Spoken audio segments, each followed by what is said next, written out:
KBS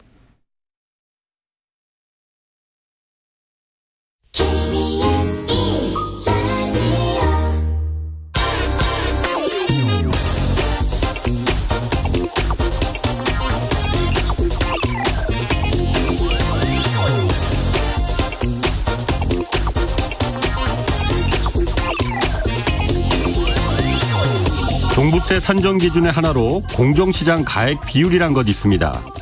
95%였던 이 가액 비율을 정부가 지난해 60%까지 확 낮췄습니다. 종부세 부담을 줄여준다는 취지였습니다. 그런데 올해 세수 부족이 역대급으로 늘어나자 이 비율을 원상 회복까지는 아니더라도 한 80%까지는 올릴 것이다, 이런 관측이 유력했습니다. 부족한 세금을 여유가 좀 있는 계층에게서 좀 더 걷는 게 당연할 테니까 말이죠. 그렇지만 정부는 어제 발표한 하반기 경제정책 방향에서 이 공정시장 가액 비율을 60% 그대로 유지하기로 했습니다. 80%로 올리면 일부 다주택자들의 경우 이 종부세가 더 높아지기 때문이다, 이렇게 정부는 설명했습니다. 반면 지난 3월 정부는 한 푼이 아쉬운 이 취약 계층들을 대상으로 100만 원 한도 내에서 긴급 생계비 대출을 결정한 바 있습니다. 연 이자가 15.9%였습니다. 5.9%가 아니라 15.9%입니다.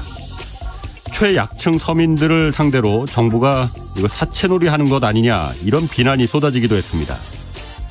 정부의 정책이 누구의 입장에 서서 결정되는가에 따라서 그 국가가 포용적이 될 수도 또 착취적이 될 수도 있는 겁니다.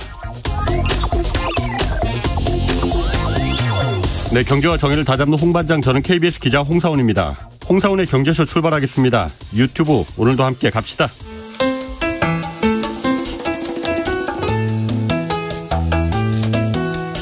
대한민국 최고의 경제 전문가만 모십니다. 어렵고 지루한 경제 프로그램은 거부합니다. 유익하고 재미있는 홍사훈의 경제쇼. 네, 어제 정부의 그 하반기 경제정책 방향, 그리고 우리 주식시장의 문제점 조금 더 자세히 오늘 좀 분석해 보겠습니다. KBS 라디오 성공예감 진행하는 이대호 경제전문기자 나오셨습니다. 안녕하세요. 안녕하세요. 오전 오후반인데 제가 처음 뵙는 것 같아요, 얼굴은. 네. 오후 반장님. 네. 홍사훈 오전 반장, 오전 부반장. 네네. 저 부반장 하겠습니다. 시켜주시면 감사합니다. 성공예감 맡은 지가 지금 한 넉 달 정도 됐죠. 예, 3월 말부터 시작을 그렇구나. 해가지고요. 네. 저 같은 경우도 이제 최경영한테 이제 바통을 이어받아서 제가 경제쇼를 완전히 반석에 올려놨는데 성공예감도 어떻게 지금 반석에 올라갔습니까? 올라가려고 노력을 하고 있습니다. 노력을 하고 있다. 네네네. 아직 멀었습니다. 네. 오후 반장에 한번 계속 좀 지켜보겠습니다. 네, 도와주십시오. 자, 어제 네. 하반기 이제 경제정책 방향, 부동산 분야는 어제 이제 분석을 좀 했고, 네. 나머지 정책 방향들 여러 가지가 있긴 있었는데 이제는 어떻게 보셨습니까? 일단 사실 경제정책 방향이라는 게 1년에 2번씩 나오지 않습니까? 예. 연간 그리고 하반기. 근데 이 경제정책 방향을 이제 기자 입장에서 봤을 때 기사를 쓰기에 가장 어렵고 반면에 가장 또 쉽기도 합니다. 어떤 하나의 헤드라인을 뽑는 게 상당히 어려워요.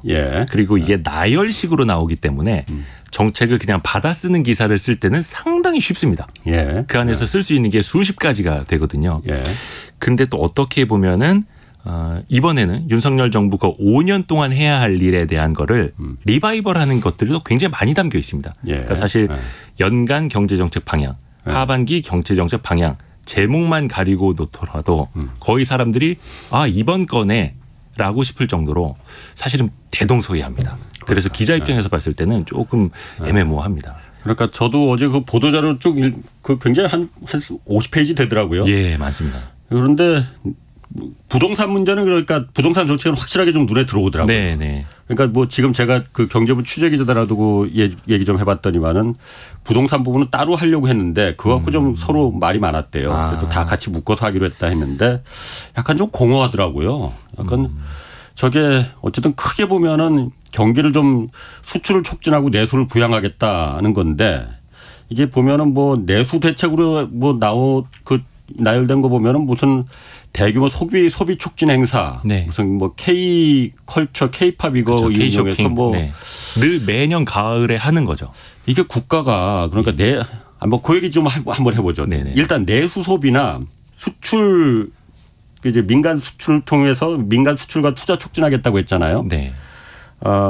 어떻게 하겠다는 겁니까 좀? 일단 정부가 전망을 하는 게 조금 올해도 그렇고 내년도 그렇고 특히 이제 내년에는 더 좋아질 것으로 상대적으로 낙관을 하더라고요. 예. 설비 투자는 내년에 2.5% 그러니까 올해는 1.2% 감소하는데 예. 내년에는 2.5% 증가할 것이다. 그리고 민간 소비는 올해 2.5% 늘어나는데 내년에도 2.2% 늘어날 것이다 라고 봐요. 근데 지금 정부는 특히 강조를 하는 게 어떤 재정 투입보다는 민간 중심, 시장 중심의 자생력을 갖도록 하는 정책 방향을 쓰겠다라고 하지 않습니까? 그게 윤석열 정부, 보수 정부의 이제 기치이고 다만 그거는 시간이 굉장히 오래 걸리는 방법이라고 저는 생각을 합니다. 그러니까 쉽게 가려면 당장 이제 돈을 쏟아부으면 되는데 그거는 재정 건전성을 일단은 우선적으로 하겠다라고 하면서 시간이 좀 걸리는 거고 그게 이제 빨리 할 수 있습니다만 그건 택하지 않는 거고 이론적으로는 굉장히 좋죠. 민간 중심의 자생력을 갖는 것까지는 좋은데 많은 국민 여러분들이 또 지금 기업인들도 체감을 아마 하고 계실 겁니다. 지금 스스로 회복을 하고 스스로 자생력을 갖추기에 과연 괜찮은 경기 흐름인가. 그러니까 사실 경제 이론적으로 봤을 때는 가계 소비와 기업의 투자가 위축됐을 때 정부의 지출을 늘려서 부양을 해 주는 게 맞다고들 하지 않습니까? 누군가는 돈을 써야 되니까. 그렇죠. 누군가는 써야 되니까. 하지만 이번 정부에서는 그럴 생각이 좀 없어 보이죠. 일단 정부는 안 쓰겠다고 했어요. 그렇죠. 그래서 내년 경제 성장률도 2.4%로 정도로 보는데 그 전제 조건은 겁니다. 중국의 리오프닝 효과가 본격화되는 거고 미국의 경기 회복이 성장세가 이어져야 하는 거고 반도체 업황이 특히 더 살아나야 하는 거고 그래서 어떻게 보면은 대외 경기에 따라서 가겠다라는 걸로도 읽힙니다. 대외 경기에 따라서 그러니까 묻어가겠다. 그런데 사실 우리나라가 소규모 개방 경제고 수출 위주 국가다 보니까 GDP의 70%가 이제 수출에 의해서 만들어지다 보니까 어떻게 보면 당연한 거고 어떻게 보면 뭔가 인위적인 부양과는 조금 거리를 두는 그런 걸로 읽힙니다. 그런데 그 정부는 어쨌든 돈을 안 쓰겠다고 일찌감치 선언을 했고 나라 국간 지켜야 된다라는 게 이제 이번 정부의 물론 전임 홍남기 부총리 때도 물론 그렇게 했지만은 항상 그렇죠. 기획재정부는. 민간인 같은 경우에 기업들 같은 경우에는 암만 뭐 소비 촉진하고 무슨 뭐 그 수출 그 정부와 동료하고 이렇게 안 해도 돈이 된다 기회가 다 된다 하면은 하지 말라고 해도 하거든요. 그렇죠. 근데 지금 기업들은 그 투자를 할 만한 여건이 안 된다 이게 불확실하다라고 해서 안 하는 거고 국민들이 내수 소비를 안 하는 거는 돈이 없기 때문에 그런 거거든요. 그렇잖아요. 지금 가계부채가 뭐 세계에서 그 톱 수준인데 돈을 그야말로 소득을 늘려줘야만이 소비가 일어나서 내수가 좀 일어나는 건데 여기다가 무슨 뭐 대형 소비 촉진 행사 뭐 판촉 행사 열고 K컬처 뭐 여행 어디 가게 만들어 해외여행 갈 거 국내로 이제 돌린다 이렇게 보도자료에 나왔더라고요. 그런다고 해서 이게 내수가 살아나겠느냐. 아마 청취자분들이 더 잘 아실 것 같아요. 뭐 숙박 할인 쿠폰 3만 원 준다고 해서 해외여행 갈 사람이 뭐 국내 여행하고 그러지는 않겠죠. 근데 이제 일단은 정부의 방향이 그러하니 뭐 우리는 뭐 믿고 따라가야 되긴 할 텐데 흔히들 그런 말씀들 많이 하시잖아요. 가계하고 정부를 비교해 보면 가계는 굉장히 힘들고 정부는 부자다. 그러니까 예를 들어서 지금 GDP 대비 정부 부채 비율이 한 51% 정도 될 겁니다. 물론 그게 미국의 한 120, 30%, 일본의 한 220, 30% 이런 데에 비했을 때는 굉장히 우량하죠. 정부 부채 비율이 굉장히 좀 튼실하죠. 다만 우려를 하는 건 불과 10년 사이에 30%대에서 50%대까지 빠르게 올라와서 정부 부채가 늘어나는 그 속도가 우려된다라고 하면서 이제 재정 건전성을 더 지킬 때다라는 논리거든요. 근데 이제 그런 측면에서 봤을 때는 한켠에서는 가계 부채는 GDP 대비 100%를 넘어선 상황이고 가계의 소비 여력은 좀 점점 줄어드는 상황에서 정부의 곳간이 과연 가계의 그런 곳간보다 더 우선시 될 수밖에 없는가. 그것도 이제 어떻게 보면 상대적으로 봐야 하는 거다 보니까 조금 그런 측면에서 고민이 되죠. 그러니까 그 이 기자가 뭐 더 잘 아시겠지만 저야 뭐 사실 경제대에서 그냥 이 경제쇼 하면서 이제 주워 들은 지식밖에 없으니까 보면은 누군가는 돈을 써야만이 사회가 경제가 굴러가는데 기업도 지금 여력이 없고 투자를 안 하고 기업이 돈이 없는 건 아닙니다. 그렇지만 네. 투자를 안 하는 거잖아요. 네. 민간 가게는 아예 돈이 없어서 소득이 줄어들고 있기 때문에 쓰질 않는 거고 그럼 돈이 안 들면은 누군가는 쓸 거는 나머지 하나 이제 정부 재정밖에 없잖아요. 네. 물론 정부 재정을 풀면은 그 물가를 건드릴 수 있으니까 그렇죠, 그렇죠. 함부로 그냥 풀라는 건 아니잖아요. 네. 민간 가게가 소비를 할 수 있도록 그 소득을 올려주는 그 정책을 하는 게 정부의 역할이고 재정의 역할이잖아요. 그게 바로 내수를 진작할 수 있는 진짜 대책이지. 만약에 제가 어제 그 기재부 발표하는 그 경제정책운영 방향 그 기자회견장에 있었으면 그런 질문을 했을 것 같아.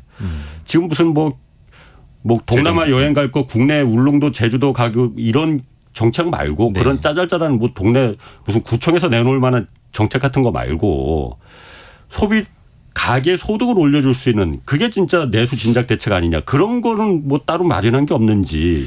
그래서 정부가 하고 있는 게 이번 정부가 하고 있는 게 감세 정책이죠. 그러니까 직접적으로 어떤 지원금이라든지 재정을 투입하는 혹은 인프라 투자 이런 거 많이 하지 않습니까? 특히 이제 건설 경기 일으키면 일자리가 단기간에 많이 일어나기 때문에. 근데 이번 정부에서는 SOC 투자 늘리지 않는다라고 했고 그래서 간접적으로 감세 정책. 작년 말에도 법인세율 1%포인트 인하를 했고 뭐 어제도 홍사원의 경제쇼에서 다루셨습니다만 뭐 종부세라든지 그런 세 부담을 좀 낮추는 방향으로 가고 있는데 방식의 차이인 것 같아요. 어느 정부도 이제 선택의 문제고 다만 올해 들어서 특히 이제 세수가 좀 많이 펑크나고 있지 않습니까? 근데 세수가 펑크나는 것도 어떻게 보면은 이제 시작이다라는 생각도 듭니다. 왜냐하면 법인세율 1%포인트를 인하한 게 작년 말에 법이 통과된 겁니다. 그렇죠. 이제 한 반년 정도 적용이 된 겁니다. 그런 측면에서 봤을 때 법인세율 인하로 인한 세수 감소 효과는 앞으로 더 나타날 수도 있는 거고 결국에는 정부가 일종의 세율을 낮춰주면서 기업들이 투자할 수 있는 환경을 만들어준 거고 그 환경에서 기업들이 투자를 늘리고 생산을 늘리고 고용을 더 확대하는 것까지는 당연히 아마 시간은 걸릴 겁니다. 그거를 이제 국민들이 과연 기다려줄 거냐 나중에 또 어떤 평가를 받는 거냐는 가봐야 하는 거죠. 지금 뭐 감세 얘기가 나왔으니까 지금 우리나라 그 5월까지 세수 부족이 지금 36조 원 뭐 그러니까 역대급이라고 하잖아요. 정부에서는 뭐 그 별로 걱정하지 않아도 된다 뭐 다 충당할 계획이 있다고 하는데 어떻습니까? 그러면 그 세수는 걱정 안 해도 되는 거예요, 정말로 부족은? 걱정스럽죠. 그래서 얼마 전에 기재부에서도 원래 한 5월쯤에 각 지자체별로 예산 필요한 것들 다 취합을 하고 여름부터 한 가을까지 마무리를 해서 가을에 국회에 제출을 하는데 지금 이제 7월에 접어든 시점에 지자체들한테 이거 예산안 다시 써와라. 우리가 다시 심사하겠다라고 돌려보냈다고 하지 않습니까? 사실 그게 어떻게 보면은 지출을 좀 구조조정하겠다라고 하면서 허리띠를 졸라매는 거죠. 지방에 지금 교부금 내려보내는 것도 지금 다시 보겠다는 것도 다시 있고. 안 내려보내겠다는 거야. 알아서 살아남으라는 거 아니에요. 뭐 교부금 종류도 많아가지고요. 그렇긴 한데, 근데 지금 정부 입장에서는 원체 세수가 안 들어오다 보니까 당장 뭐 국채 발행을 늘리거나 아니면 지출을 구조조정해야 하는데 또 이게 아까 말씀하신 거랑 계속 돌고 도는 건데 지출을 구조조정하고 정부가 예전보다 지출 예산을 늘리지 않으면 이게 또 자연스럽게 긴축의 효과가 되는 거죠. 그러면 경기는 또 쉽지 않아지는 거고. 그런데 제가 그건 하나 좀 물어볼게요. 기재부가 하는 일이 어쨌든 세입 세출을 갖다가 잘 짜서 그 나라 살림을 맡는 거잖아요. 그렇죠. 수입이 들어올 게 얼마고 나갈 게 얼마고 해서 딱 물론 정확하게 딱 맞을 수는 없지만은 이게 뭐 이렇게 1, 2조도 아니고 몇십 조가 막 이렇게 반년 만에 몇십 조가 막 이렇게 차이가 나도 이럴 수도 있는 거예요, 원래?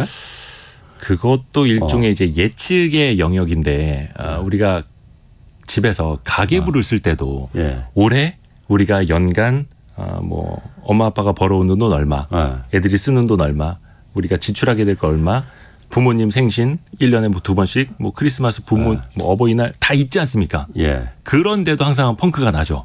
아니 그러니까 펑크 안 맞는 건 안 맞을 수 있어요. 몇 푼 정도가 안 맞아야지. 이게 몇십 조가 이렇게 막 맞습니다. 안 맞는 게 예전에도 종종 그랬던 적은 있는데요. 그래서 이게 예측의 영역이 상당히 좀 쉽지 않다라는 거고 저는 그래서 어떻게 해야 된다라는 그 생각을 갖고 있냐면 수정을 좀 자주 해야 된다라는 생각입니다. 왜냐하면 우리가 뭐 IMF, OECD, 뭐 증권사들, 글로벌 IB, 뭐 정부랑 한국은행도 경제 전망 1년에 한 2번씩을 하지 않습니까? 그렇죠. 예. 그러다 보니까 틀립니다. 예. 물론 전망이라는 걸 자주 할수록 틀립니다만 1년에 한번 딱 전망을 했다라고 해서 그게 또 반드시 맞으리란 법도 없고 그게 맞아야 한다라고 우리가 고정관념을 가져도 안 된다고 봐요. 왜냐하면 대외 경제마저도 심각하게 흔들리고 미국의 파월 의장도 그래서 했던 말도 틀리고 그래서 우리는 매월 데이터를 보면서 금리를 결정하겠다라고 말하는 판국에 1년 전에 혹은 6개월 전에 전망한 게 꼭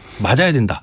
거기서 틀렸으니 정부가 잘못 계산한 거다라는 것도 어떻게 보면은 좀 약간 비판을 위한 비판 아닐까라는 생각을 합니다. 그렇군요. 네. 그 이번에 보면 그 부동산 PF 부실 대책 네. 그 대비책도 나오긴 나왔어요.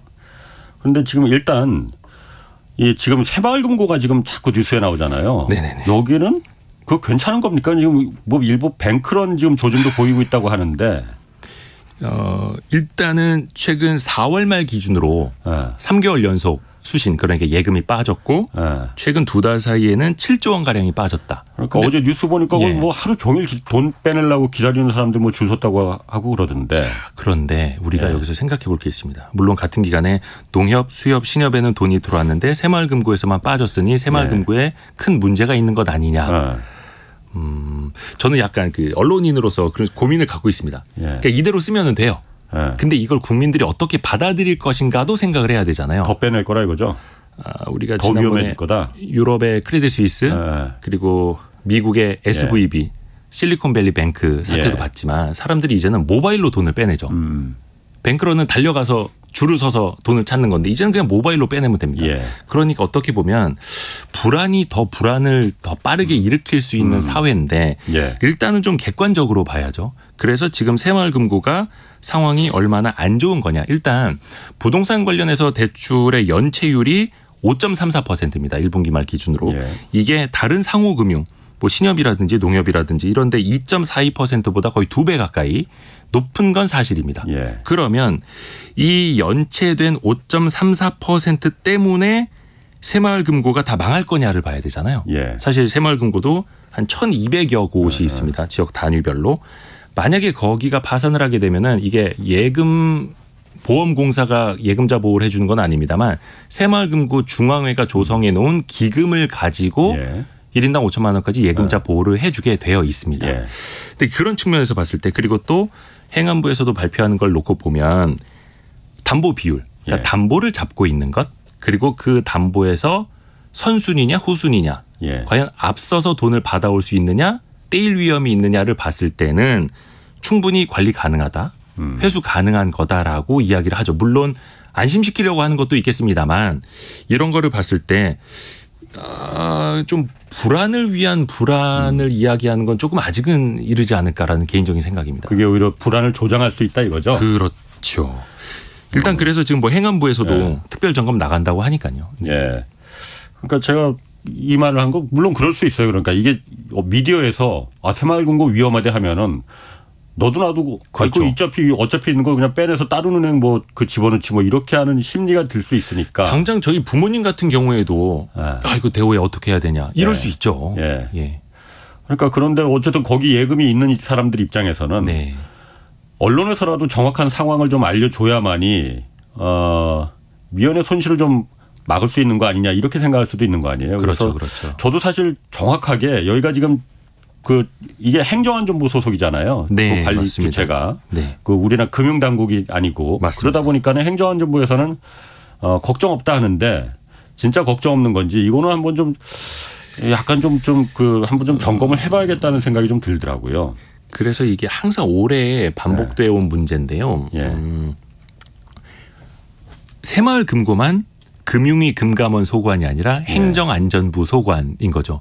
농협, 신협, 수협, 은행들, 저축은행, 카드사, 증권사 모두 다 금융위 금감원의 지도 감독을 받는데 그래서 행안부는 금융 전문이 아니기 때문에 전문성도 좀 떨어지고 실제로 지난해 같은 경우에도 부동산 부실이 커지니까 부동산에 관련된 공동대출, 집단대출을 좀 관리하시라. 증가율을 떨어뜨려라라고 지도 감독이 나갔습니다. 금감원에서. 그러니까 저축은행, 증권사, 뭐 농협신용 다 말을 들었죠. 그게 작년 10월부터 공동대출 제한에 들어갔어요. 근데 새마을금고는 올해 4월에서야 공동대출 제한에 들어갔습니다. 6개월이 늦었던 거죠. 그러니까 다른 데서 일반 캐피탈이나 저축은행에서 PF 대출을 못 받았던 맞아요. 건설사들이 다 새마을금고로 달려간 거예요. 그러니까 저기는 아직 문 안 닫고 있네. 다 나오니까 돈이. 네네. 거기서 이제 부실이 이제 커져버린 거거든. 그래서 이게 예전부터 새마을금고에 대한 저기 좀 손을 놔야 된다, 행안부가. 그래서 관리감독 권한을 금융위 금감원에 넘겨야 된다. 근데 모르겠습니다. 이게 뭐 부처 이기주의 때문인지 뭔지는 모르겠지만 아직까지 그게 뭐 당연히 안 되고 있더라고요. 이게 사실 저도 그래서 이게 왜 새마을금고가 행안부 소관으로 있나 찾아보니까 그 새마을 운동이 있지 않습니까? 그래요. 그때부터 이 기금이 만들어졌고 만들어졌던 게 지역 경제를 위해서 만들어진 모임이고 금고다 보니까 그래서 행안부 소관이 맞다. 이런 논리더라고요. 저도 사실은 새마을금고가 그 금융당국의 그 감독 그 기관이 아니고 그 구조가 아니고 행정안전부 소속이라는 건 사실 이번에 처음 알았어요. 그런데 그렇다 하더라도 부처 물론 행정안전부에서 큰 돈이 움직이는 저기에 우리 부처가 저기를 좀 하나는 좀 갖고 있어야겠어 이런 욕심은 있을 수도 있을 것 같아요. 그런데 그렇다 하더라도 금융감독이나 이런 안전을 담보할 수 있는 규제를 받을 수 있는 그 기관의 금융감독원에 감독을 받을 수 있게는 해줬어야 되는 거 아닌가. 그렇죠. 그래서 이게 한 10수년 전부터 그 지적하는 기사들도 많이 나왔거든요. 그래서 조금 제도가 바뀐 게 금감원과 협업을 하도록은 되어 있습니다. 협업? 그래서 이번에 그 특별 검사를 나갔는데 검사반이 한 30명 정도 되거든요. 그래서 금감원, 예금보험공사 뭐 직원들도 같이 포함이 돼서 같이 나갑니다. 그렇군요. 알겠습니다. 그 이대우 기자가 방송도 바쁜데 최근에 그 책을 하나 쓰셨어요. 여의도 선수들의 비밀. 네네네. 여의도 선수들이라는 게 누굴 말하는 거예요? 선수들이라고 하면 여의도 어떤 제도권, 비제도권에서 활동하는 이른바 전문가라고 하는 사람들 혹은 뭐 증권사 직원부터 뭐 애널리스트 모든 사람들이 될 수 있겠죠. 심지어 뭐 유튜브나 이런 방송을 하는 사람들도요. 이 사람들이 뭔 비밀을 갖고 있다는 거예요? 이게 사실 비밀이라고 쓰긴 했었는데 이제 어떤 분은 그런 말씀해 주시더라고요. 한 20년 이상 투자한 사람들은 많이 알고 있는 내용이다. 근데 그 분들에게는 굉장히 상식적인 주식시장의 흐름, 이해관계자들의 흐름이 이제 막 주식 투자 시작하거나 혹은 지금 개인 투자자 인구가 1,400만에 이르지 않습니까? 그 대부분의 분들에게는 모르는 사실인 거죠. 이게 관행이야? 제도가 이래? 지금 저 사람들이 나를 이용해서 이렇게 돈을 벌고 있어? 그게 한쪽에선 당연하다고 생각을 하고 있는 거고 한쪽에서는 불공정, 불합리하다라고 생각할 수 있는 그 모호한 지점에 대해서 좀 알려드리고자 책을 쓴 겁니다. 저도 이제 경제쇼 진행한 게 2년 반이 조금 넘었는데 제가 그 전까지는 뭐 사실 제가 취재하면서 나름대로 이렇게 뭐 경제 관련된 부동산이나 주식이나 주가 조작 뭐 이런 거 여러 번 취재해 봤으니까 그거 보면서 단편적으로는 들었었는데 이거 보면서 우리나라 그 자본시장법이라는 게 얼마나 정말 불공정하고 기울어진 운동장인지 제가 오죽하면 방송 중에서 뭐 이런 강아지 같은 경우가 다 있냐. 방송 중에요? 그러니까 그때는 강아지라고 안 하고 이제 다른 말로 썼다가 한번 크게 한번 혼났어. 심의실에 대문짝만하게 뭐 나왔겠는데? 아니 오죽했으면 제가 지금 21세기 대명천지 어떻게 이런 법으로 떡하니 남아있을 수가 있느냐. 일방적으로 유리하게 일방적으로 일반 투자자들한테 절대적으로 불리하게. 그래서 이제 선수들은 비밀을 갖고 알고 있다는 그 의미로 아마 쓰신 것 맞습니다. 같습니다. 그래서 여의도 선수들의 비밀입니다. 제가 요즘 궁금한 게 저도 요즘 문자를 굉장히 많이 받거든요. 그러니까 그 리딩방 있잖아요. 이게 그러니까 유사 투자 자문이라고 하잖아요. 원래 명칭은. 그렇죠. 뭐 어디 쪽집게다. 이거 뭐 찍어준다. 뭐 시범적으로 하나 찍어줄게. 뭐 이런 문자 많이 나오는데 일단 이 리딩방이 합법인 게 있고 불법인 게 있고 그렇습니까? 일단 이게 뭐 전체 다 불법은 아니고요. 리딩방이라는 게 그러니까 정확한 용어로는 유사 투자 자문업인데 뭐 사실 앞에 유사자를 붙여놨다라는 건 뉘앙스가 느껴지시죠. 정부에서도 조금 부정적으로 본다라는 겁니다. 유사 투자 자문업이라는 게 허가제가 아닙니다. 예. 금융은 거의 다 허가제거든요. 그렇지. 근데 여기는 금융업이라고도 안 보고 그냥 유사한 금융업. 투자자문사도 아니고 유사한 투자자 대신에 누구나 할 수 있습니다. 그러니까 신고제구나. 신고 등록제여서 사실 뭐 초등학교도 졸업 못해도 할 수 있는 게 유사투자자문업이거든요. 이제 만약에 그거를 신고하지 않고 했을 때 뭐 벌금이라든지 이런 것들이 있는데 신고를 해놓고 하더라도 결국 중요한 거는 영업 행태입니다. 행태. 영업 행태. 자기네들이 잘 나가는 것처럼 보여야 되잖아요. 특히 이제 리딩방 같은 경우에는 한 달에 뭐 적게는 30만 원, 많게는 100몇십만 원까지 하고 그 1년으로 따졌을 때 최소한 막 5, 600만 원 연간 회원비가 뭐 한 1,000만 원 넘는 데들도 있습니다. 아, 그래요? 예. 그 돈 내고 그럼 그 천차만별. 가는 사람이 있어요, 그러면? 많아요. 오히려 비싸면 더 좋은 줄 알고 가입하시더라고요. 특히 막 선물 옵션 같은 거를 리딩할 때는 한 달에 한 2, 300만 원 막 이렇게 하는 데도 있습니다. 근데 그들이 실력이 있는 것처럼 보여야 되잖아요. 그렇지. 특히 이 회원들 입장에서는 실력이 없는지를 몇 달 하다 보면 알아요. 내 계좌의 수익률로 이어지니까요. 근데 이 사람들은 잡은 물고기에는 별 관심이 없고 새로운 물고기를 계속 잡으려고 하는 겁니다. 그래야 월회비, 연회비를 받으니까. 그러니까 가장 대표적인 게 이제 문자 메시지. 급등주 알려드립니다. 이런 거지 않습니까? 저도 받았다니까 그런 거. 아마 주로 지금 4시 반이죠. 이 시간부터 문자가 많이 올 겁니다. 왜? 왜냐하면 대부분 기업들이 이제 호재성 뉴스 같은 거, 특히 공시 같은 걸 장 마감 이후에 공시를 하거든요. 그러면 시간외 거래가 있는데 정규장이 끝나고 나서 시간외 거래에서 상한가는 거기는 10%까지만이거든요. 거의 막 8, 9%, 10% 시간외 상한가 간 종목들을 추천 종목으로 보내는 겁니다. 그 리딩 방주가? 그렇죠. 그래서 홍사훈 고객님, 이대호 고객님, 내일 아침에 이 종목 보세요. 급등할 겁니다. 이게 저희가 뭐 사흘 전에 저희 VIP 고객님들에게 추천해드린 종목입니다. 내일 아침에 보시죠. 그러면 당연히 시간외 거래에서 전날 호재성 공시가 나와서 상한가 간 종목이 그 다음날 급등 출발하겠죠. 그렇지. 갭상승이라는 걸 하겠죠. 그러면 혹하네. 혹하죠. 그 다음에 다시 문자가 갑니다. 보셨죠. 저희 실력 보셨죠. 뭐 가입하시려면 1번 뭐 이런 식으로. 근데 아직도 못 믿으시겠다면 한 번 더 보시죠 하고 저녁에 또 보내줍니다. 근데 그게 2번, 3번 반복이 되면 이 사람들 진짜 쪽지 깨네. 이렇게 되는 거죠. 근데 사실 이거는 되게 고전적인 수법입니다. 그러면은 그게 그렇게 해서 그 4시 이제 증시 장 끝나고 그 이후에 공시에 떠서 호재성 공시가 떠서 다음날 급등 출발하고 그러면은 일반 사람들도 그러면 그런 그 공시를 갖다 일반 사람들이 일일이 다 그 공시를 들어가 보지 않으니까 그럼 그 리딩방 하는 사람들도 그런 노력은 좀 있는 거네 그러니까. 발품은 파는 거네. 이거 뭐 욕만 할 건 아닐 것 같은데. 근데 이미 그 사람들은 자기네가 추천한 종목도 아니면서 급등한 종목의 정답을 보고 자기네가 추천한 것처럼 속이는 거죠. 근데 실질적으로 회원 활동을 하는 사람들 한 달에 몇십만 원씩 내고 보는 사람들은 계속 그 사이에 손실을 또 입어갈 수도 있는 거고요. 리딩방 같은 경우에 그러면은 이 사람들이 물론 아까 제가 발품 판다고 했지만은 그게 좋은 건지 나쁜 건지 사실 잘 애매하긴 한데 조심해야 될 거 뭐가 있습니까 그러면은 그러니까 이게 어쨌든 너무 완전히 불법이라고는 지금 정부에서도 하지는 않는 거잖아요.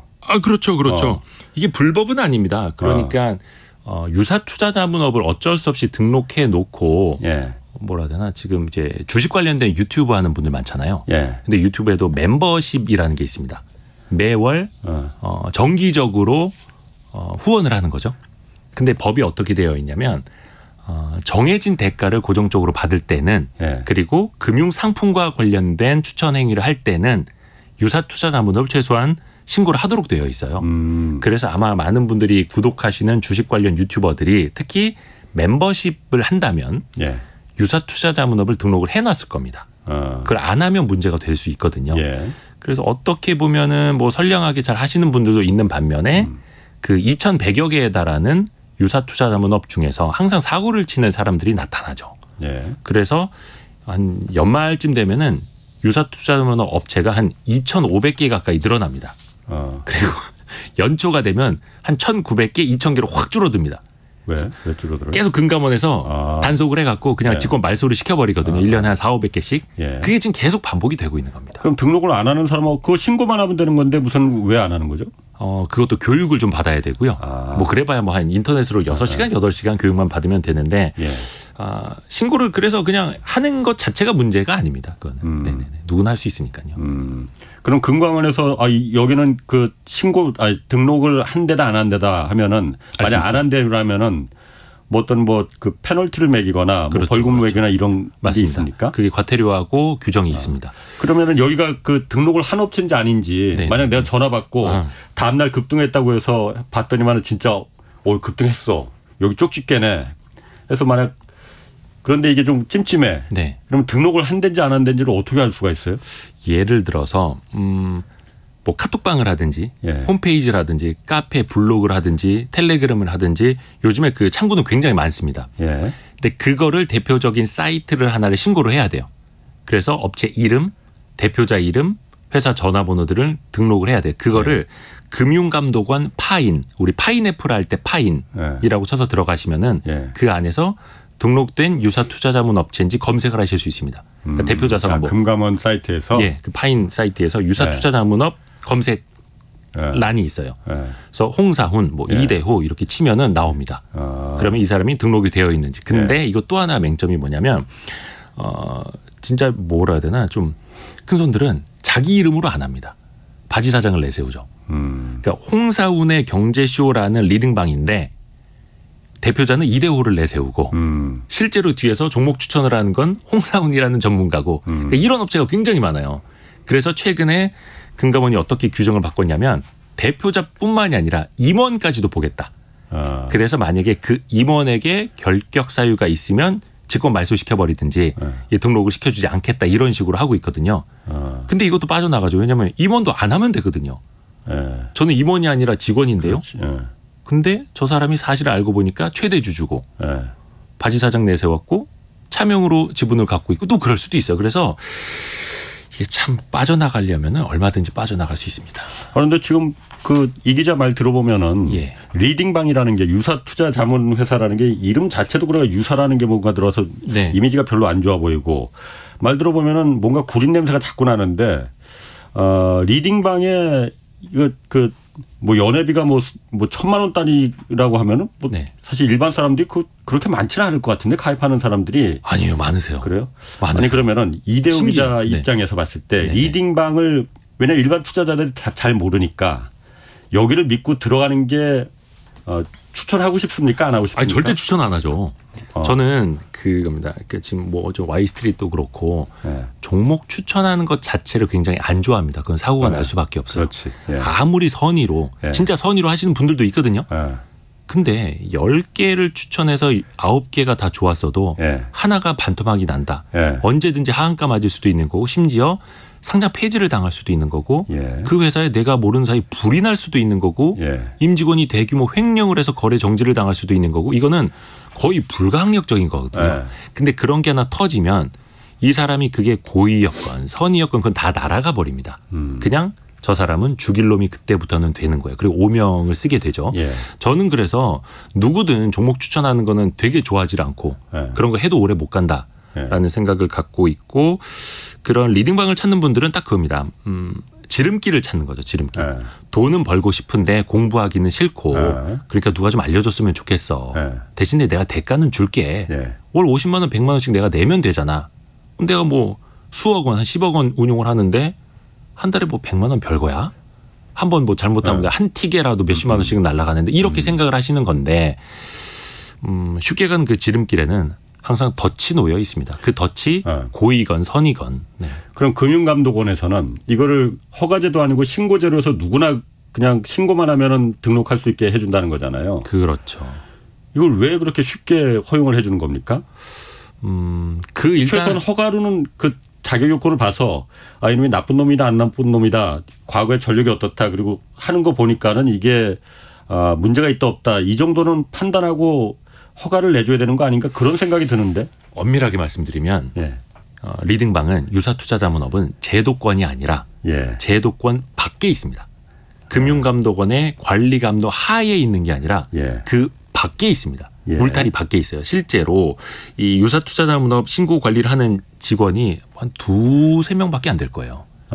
그래서 한때는 리딩방들이 넘쳐날 때는 등록하는 데만도 6개월 거의 1년 가까이 걸렸거든요. 예. 심사할 사람들이 모자라서. 예. 물론 일부러 좀 지연을 시킨 것도 있는 것 같습니다만 이거는 추측이고 자산운용사만 해도 거의 한 수십 개에 달하고 예. 투자자문사만 해도 수백 개에 달하고 유사투자자문업은 아까 말씀드린 것처럼 2,000개가 넘습니다. 그거를 금감원 내에서 다 관리 감독할 수가 없어요. 특히 제도권, 뭐 자산운용사나 증권사나 투자자문사는 정기적으로 감사를 나갑니다. 아까 새마을금고에 나간다고 하는 것처럼 감사 나가서 장부도 보고 회원 명부도 보고 다 하거든요. 근데 유사투자자문업까지 2,100여 개를 다 나갈 수가 없어요. 그래서 어떻게 보면은 현실적으로 행정 편의주의를 택할 수밖에 없는 거죠. 그래서 그냥 등록이 된대냐 안 된대냐 여기에서 뭐 혹시나 뭐 선행 매매를 했느냐 안 했느냐. 그래서 간혹 금감원에서도 그런 별도 예산이 있다 하더라고요. 리딩방 가입을 하는 겁니다. 한 달에 50만 원 주고 그렇게 해서 이 사람들이 제대로 하고 있는지 하고 또 가끔은 계좌도 열람을 해서 살펴보기도 하고요.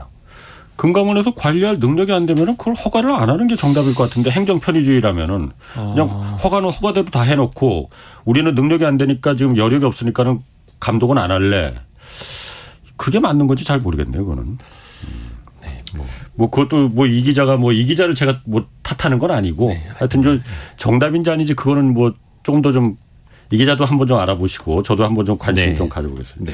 그러면은 그리고 그 리딩방 그렇다 치고 케이블이나 요즘 또 유튜브 채널 워낙 경제 채널 많잖아요. 맞습니다. 뭐 너무 많더라고 보면은 저도 이거 보면은 야 저렇게까지 그 하는데도 저게 사람들이 다 들어가서 보는구나 이런 정도까지 좀 느끼는데 여기 나오는 그 증권사 직원이나 애널리스트들 많이 있잖아요. 네네. 사실 물론 그 성공재갑에도 나오겠지만 경제쇼에서도 물론 증권사 직원들 많이 나옵니다. 그래서 저도 그러니까 이 물어보면서도 최대한 그 어떤 그 증권사의 이해관계나 이런 게 좀 배제되는 그런 쪽으로 좀 저희가 큰 것만 좀 물어보고 그러는데 이분들 의견들은 유튜브 채널에 워낙 많잖아요. 많이 나오잖아요. 참고할 만합니까 어떻습니까? 딱 그 질문에 답이 있는 것 같습니다. 참고할 만하고요. 참고만 해야 됩니다. 참고만. 왜냐하면 그분들이 기대지 말고 신이 아니거든요. 하다못해 워런 버핏도 코로나 상황에서 항공주들을 대거 손절을 했습니다. 근데 그것도 공시를 했고 본인이 왜 샀는지도 사람들이 알렸고 한데 투자 판단이 이제 틀렸던 거죠.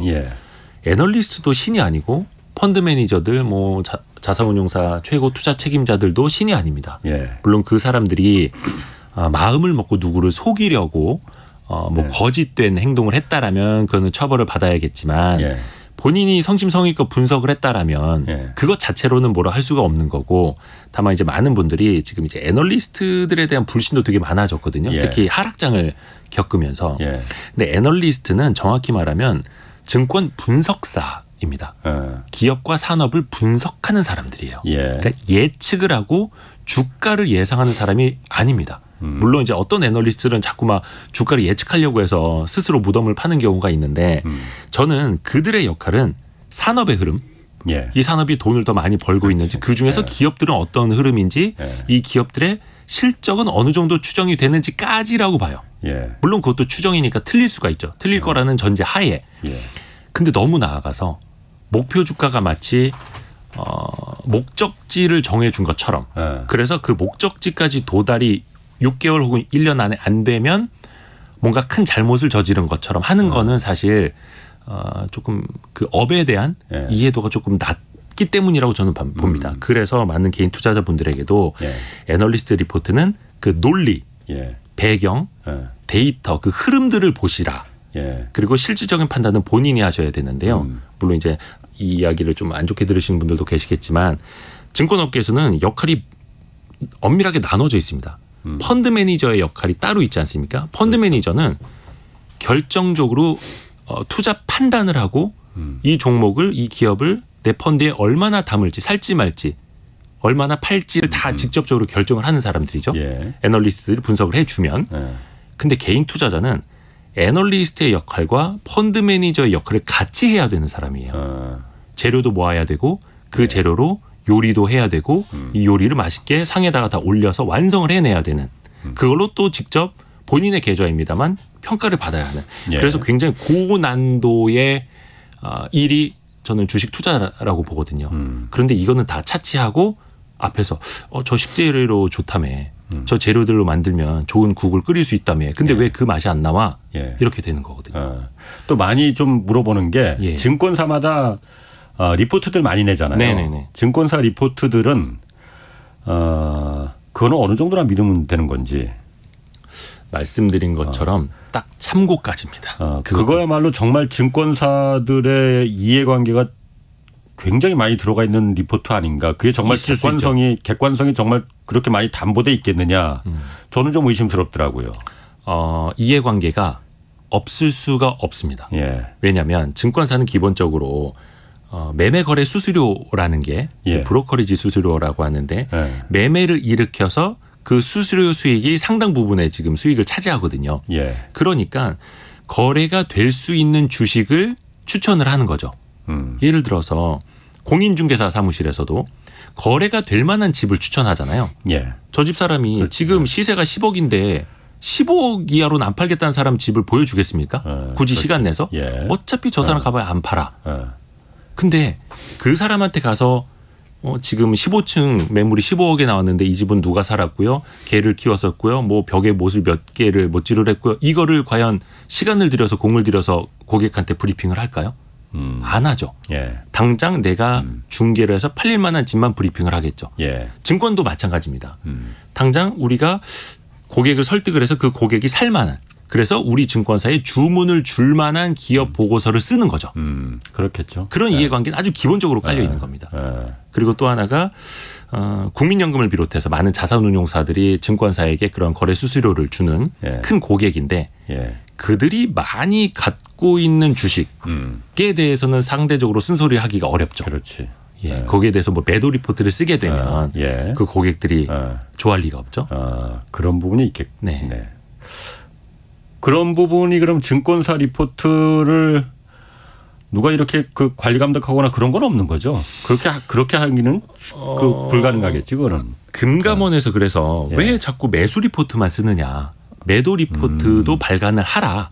그렇게 해서 거의 매년 뭐 1년에 몇 차례씩 증권사별로 매도 리포트가 몇 개 나왔는지 그 비율도 보도자료도 내기를 합니다. 그렇구나. 그런데 금감원에서 앞에서 말씀드린 것처럼 매도 리포트가 나올 수 있는 환경 자체가 아니에요. 우리나라는.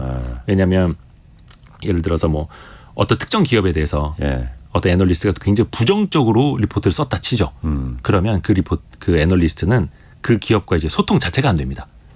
출입 금지를 당하게 되고 그 관련 있는 이제 주주들에게 저 사람 공매도 세력 아니냐, 공매도 세력과 결탁된 세력 아니냐라는 비판을 듣게 돼요. 그러니까 굳이 증권사에도 매매거래 수수료 도움도 안 되고, 내가 커버하는 기업에게도 욕 먹고, 다른 일반인들한테도 욕 먹는데 용자처럼 나서서 매도 리포트를 쓸 이유가 없는 거죠.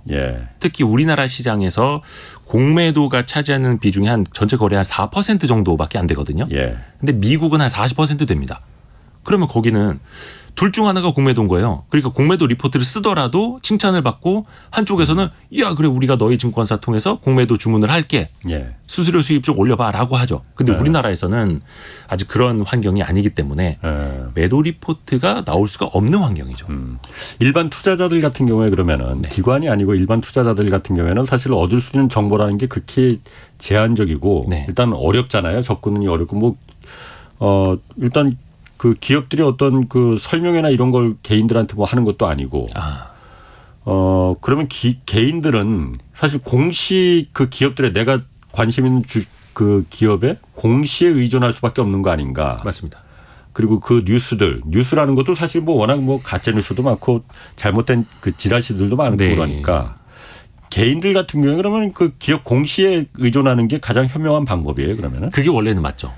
원래 가장 투명한 시장은 공시만 보고 뉴스만 보고 투자를 해도 되는 시장이 가장 투명한 시장이 저는 생각을 하거든요. 그러니까 예를 들어서 미국이나 중국은 땅덩어리가 크지 않습니까? 그러면 서쪽에서 동쪽까지 기업 탐방을 가기는 쉽지가 않은 일이에요. 뭐 포트폴리오에 10개 기업이 있다. 그럼 그 10개 기업을 다 비행기 타고 다닐 수도 없고 그래서 그냥 공시만 봐도 그것도 지구 반대편에서 공시와 뉴스만 봐도 투자할 수 있는 공정한 시장. 우리 서학개미들이 그렇게 느끼고 있지 않습니까? 그런데 우리나라는 현실적으로 공시에 나오지 않는 뉴스에 나오지 않는 일들이 너무 많죠. 너무 많습니다. 그러니까 예를 들어서 많은 투자자들이 이제 기업 탐방 같은 거 열심히 다니시는데 또 IR 행사 같은 거 기업 설명회 행사 많이 참석을 하는데 만약에 굳이 홈페이지에 올라와 있는 IR 자료집 기업 설명회 PDF 파일만 봐도 된다라고 하면 굳이 거기까지 왜 갈까요? 그렇지. 가서 그러니까 우리가 비언어적인 요소가 있다고 하지 않습니까? 그냥 표정에서 느껴지는 것, 말 속에서 느껴지는 자신감 그것뿐만이 아니라 현실적으로는 이른바 뭐 제가 책에서도 썼습니다만 가이던스라는 걸 받아옵니다. 가이던스. 그게 뭐냐면 일종의 안내 사항인데 올해 우리 실적, 이번 분기 실적이 얼마로 예상이 돼요라는 정답 아닌 정답의 힌트를 주는 거죠. 근데 그게 결국 그 기업 담당자, 뭐 주식 담당자랑 친하게 지내면 좀 얻을 수 있고 어떻게 보면 그것도 미공개 정보 이용 행위거든요. 불법이죠. 근데 그게 사실 우리나라에 너무나 만연해 있습니다. 그리고 어디 통해서 수주가 나온다. 지금 고객사 뭐 삼성, 애플이 왔다 갔다 한다. 어디에서 실사를 다녀갔다. 이런 게 알게 모르게 선수들 사이에서는 퍼지고 그들이 먼저 주식을 선취해 놓고 뉴스가 뜨거나 공시가 뜨면 거래량과 함께 주가가 폭등할 때 그들은 팔고 나오고 그래서 그런 불투명성이 굉장히 많습니다. 우리나라에서는. 그 부실기업 걸러내는 간단한 방법이 있다고 또 책에도 소개했다고 그러던데. 그 많은 개인 투자자분들이 조심하셔야 될 게 그리고 금감원에서도 자주 보도 자료를 내는 게 특히 이제 한계 기업 혹은 상폐 가능성, 상장 폐지가 높은 가능성을 갖는 기업들의 공통점이 있어요. 최대 주주, 기업의 주인, 대표이사, 회사 이름이 자주 바뀌는 회사일수록 문제가 있는 거죠. 예를 들어서 뭐 식당도 같은 자리에서 계속 망하는 그런 식당들이 나오는 것처럼.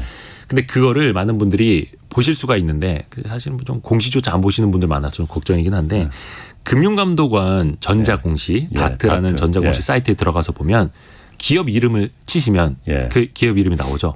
그냥 그 기업 이름 위에다가 마우스를 클릭을 하면은 그 기업 개요라는 창이 뜹니다. 근데 거기에 보면은 회사 이름 옆에 대표이사 이름 옆에 점 3개가 있습니다. 점점점. 뭔가 그 안에 요약이 되어 있다는 거예요. 그걸 눌러서 들어가시면 사명 변경 내역이 쭉 나옵니다. 그리고 대표이사 변경 이력이 쭉 나옵니다. 그럼 예를 들어서 상장한 지 한 10년 된 회사인데 대표이사가 20번 바뀌었어. 회사 이름이 한 5번 바뀌었어. 그 1, 2년에 한 번씩 회사 이름을 바꿨다라는 뜻 아닙니까? 그러면 일단 주의를 하시고 적어도 재무제표 한번 열어서 손익이 어떤지 자본금 상태가 어떤지는 좀 한 번씩 보시라는 거죠. 주인이 자주 바뀌는 회사는 왜 위험하다고 보는 거예요? 그래서 손을 타는 거죠. 그러니까 속된 말로 손 탄다고 하는데 최대 주주 지분율이 뭐 한 50% 이상 돼서 뭐 예를 들어서 뭐 시가총액이 3천억인데 저 회사 하나 먹으려면 1,500억 이상을 가져야 된다. 쉽게 못 건드리죠. 그렇죠. 근데 회사는 못 건드려. 그렇죠. 코스닥 내에서 시가총액이 1,000억 원이 안 되는 심지어 500억 원이 안 되는 회사들도 굉장히 많거든요. 근데 500억 원의 시가총액인데 최대 주주 지분율이 20%다. 그럼 100억 원만 있으면 돼요. 심지어 최대 주주 지분율이 10%밖에 안 되는 데들도 꽤 있습니다. 그러면 거기는 50억 원만 있으면 그 기업을 적대적 M&A도 할 수가 있는 겁니다. 맞습니다. 특히 이제 무자본 M&A 하시는 분들은 레버리지를 일으키는데 그것도 본인 돈이 아니라 사채 시장에서 끌어오거나 차명으로 가져와서 지분을 떠가죠. 그렇죠. 예전에는 그게 그렇게 조그만 그 최대 주주 지분이 조그만 기업들이 그 적대적 M&A의 대상이었잖아요. 명동 사채 시장에서 그 돈을 끌어와서 그걸 꽁지돈 갚느라고 맞습니다. 이자 때문에 막 죽어나갔는데 요즘은 사모펀드들 엄청 많잖아요. 사모펀드가 그게 정말 새로운 시장이라고 맞습니다. 본 거예요. 사모펀드도 있고 조합이 더 불투명하죠. 사실 사모펀드와 조합은 드러나지도 않아. 투자조합. 그걸 공시할 의무도 없거든요. 그냥 조합의 최대 출자자와 대표자만 공시하도록 되어 있으니 그 뒤에는 누가 있는지 심지어 최대 출자자도 사채를 썼을 수도 있는데 그건 나중에 거의 수사까지 들어가야만 아는 영역이에요. 그러니까 사모펀드나 투자조합이 거기서 꽁지돈 사채 시장 대신에 대고 그 경영자한테 돈은 우리가 됐으니까 꽁지똥 걱정하지 말고 무조건 무슨 짓을 해서든 주가를 올려라. 그렇죠. 주가 조작을 하라고 말은 안 하겠지만 조작을 하든 뭔 짓을 하든 무조건 몇 년 안에 몇 달 안에 이만큼 올려라. 라는 걸 이제 서로 그렇죠. 둘이 합의하는 거거든요. 차명으로 그 주식을 많이 장외에서 사놓고 네. 있죠. 그래서 제가 그때 라인 펀드 할 때도 보니까 전부 다 그 사모펀드들이 이게 지금 새로운 시장이구나라는 걸 그때 저도 한번 좀 봤어요. 이게. 그 부분도 좀 그러니까 우리 자본시장에서 왜 이걸 이렇게 놔두는 건지. 오늘 시간 다 됐습니다. 네. 이대호 성공예감 진행자 이대호 전문기자 얘기 나눴습니다. 고맙습니다. 고맙습니다. 내일은 박정호 교수와 애플이 공개한 비전 프로가 시장에 가져올 변화 자세히 살펴보겠습니다. 홍사원의 경제쇼였습니다.